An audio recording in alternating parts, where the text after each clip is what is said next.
आभासी चाल, इसमें हम जा रहे हैं ना तो लगता है कि मतलब जा रहे हैं दूसरी साइड, तो लग रहा है हम उसके विपरीत साइड जा रहे हैं। जैसे मैं जा रहा हूँ उस साइड तो लग रहा है उस साइड जा रहे हैं ना।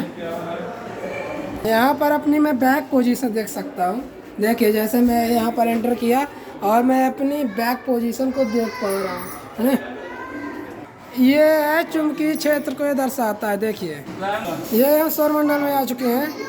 देखिए अगर हम इसमें अपने हैंड को वेव करते हैं इन पाइपों में तो इसमें से सौर निकलता है। ये है ग्रीन डॉट इल्यूशन, जो कि हम साइंस में पढ़ते आ रहे हैं। इसमें ऐसा लग रहा है कि डायमंड है, लेकिन इसमें डायमंड नहीं है। अगर इसमें हम हाथ फेरते हैं तो इसमें डायमंड नहीं दिखता है, ये आभास होता है कि इसमें डायमंड है। ये है चुंबकीय लहर। अगर मैं फिर ये देखिए फेरने पर ये सब चुंबक अपने आप घूम रहे हैं। यहाँ आप अब तरंग को देख पाएंगे। देखिए किस प्रकार हो रहा है।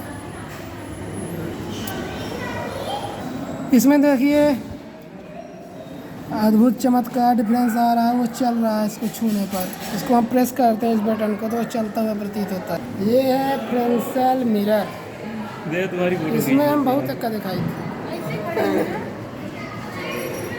ये आभासी जग में आ चुके हम लोग। ये पियानो बना हुआ है, पैर रखने पर आवाज़ करता है। यहाँ हमारे चेहरे का रिफ्लेक्शन हो रहा है, किसी भी वस्तु का रिफ्लेक्शन आ सकता है।